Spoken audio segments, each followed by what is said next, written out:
What's up, everybody? Welcome back to the CTE Companion, and today we'll be talking about the worst chins in the UFC in the year of our Lord 2026.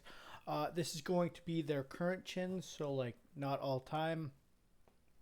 So, for example, we wouldn't be talking about Max Holloway's chin back in 2018 when he was made a granite. We've talked about Max Holloway's chin now. He's obviously not on this list. But yeah, we're going to go with the worst fighter, worst chin in every division. And yeah, so let's get right into it. First up, we have our only honorable mention, Anshul Jubli. Just wanted to shout him out. Pretty bad chin. He's lost both of his UFC fights by knockout. Most recently to Quillen Salkield, kind of one-hit KO'd him. And yeah, anyways, onto our first fighter in the flyweight division. We have Matt Schnell. That's tough, man. Being chinny at flyweight. He's not a big flyweight.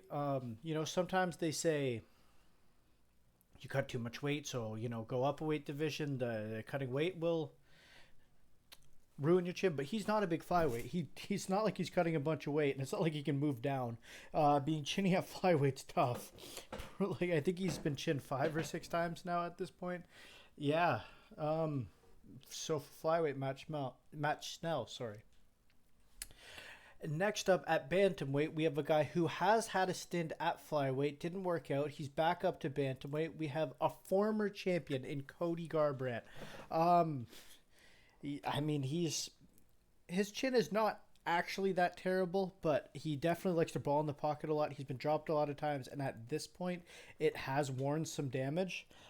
He's fighting this weekend on the Max Holloway versus Conor McGregor card, fighting Adrian Yanez. That fight could end in a knockout. Those are 2 boxers.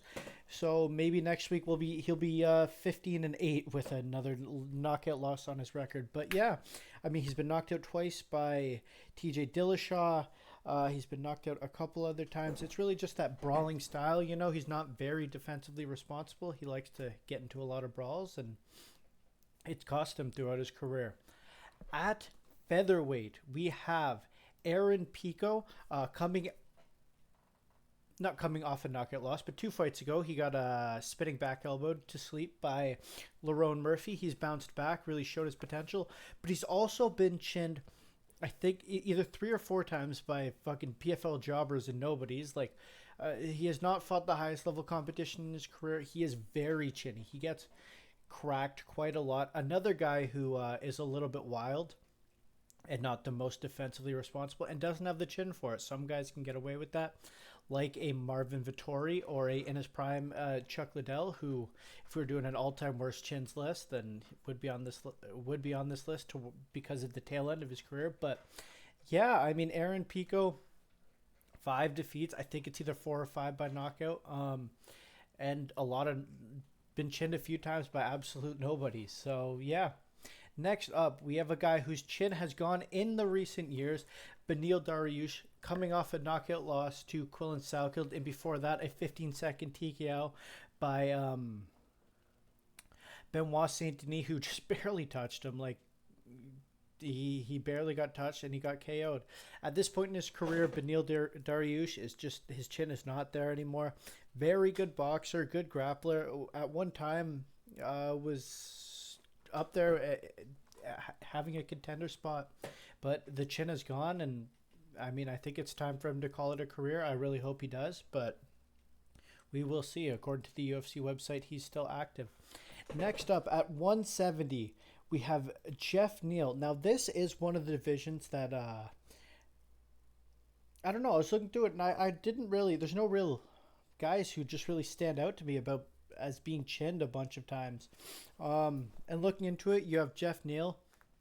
I know he was submitted by Shavkat, but he has been chinned a few times on the same card as Aaron Pico. He was also spinning back out by Carlos Prates, and no shame in that. Carlos Prates is a heavy hitter. He's knocking everyone out. But yeah, he has a few more knockout losses, and I'm not saying he has the worst chin. If this was like a top 10 all divisions, whatever, he wouldn't be that low on the list. He has one of the better chins on here, but they're really everyone at 170 does. Yeah, and next up we have our second former champion on this video. We have Israel Adesanya for middleweight. Um, this last TKO was on the ground, and it came from a takedown. It wasn't like he was dropped, but at this point of his career, he's been knocked out a few times. He's been dropped a few times. Strickland dropped him. Imavov dropped him. Pereira obviously knocked him out. Well, not knocked him out. It was a standing TKO, but the finish was coming. And yeah, this is another one of those divisions where 185, where a lot of fighters have a really good chin. The other person I was thinking was Kyle Dawkins.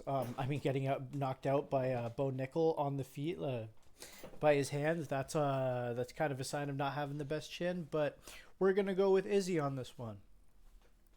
Next up is light heavyweight, and for this division, we actually have two entrants.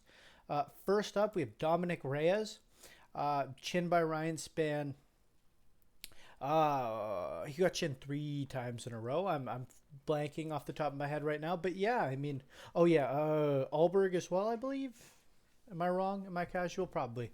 Yeah, Dominic Reyes at this point in his career, every time he gets touched, I'm terrified. Yeah, and funnily enough, he's on the screen right now. Next up, we have Johnny Walker, another guy at light heavyweight who has been knocked out quite a few times. Hilarious that these guys fought each other and it went to a boring split decision, but I guess both guys respected each other's power, and both guys don't trust their chin. Yeah, Johnny Walker, no one gets knocked out goofier than him. So yeah. And next up at the heavyweight division, we have Ryan Spann. Ryan Spann, a heavyweight, not the most fighters, and obviously there are a lot of power punches there, but yeah, we're gonna go with Ryan Spann. He's been knocked out at light heavyweight and heavyweight at this point. He moved up in weight, and it has been working. He has finishes himself, but he has also been finished a few times.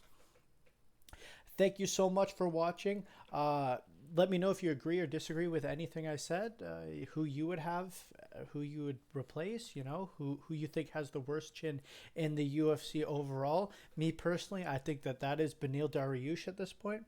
Please like and subscribe, and thank you so much for watching.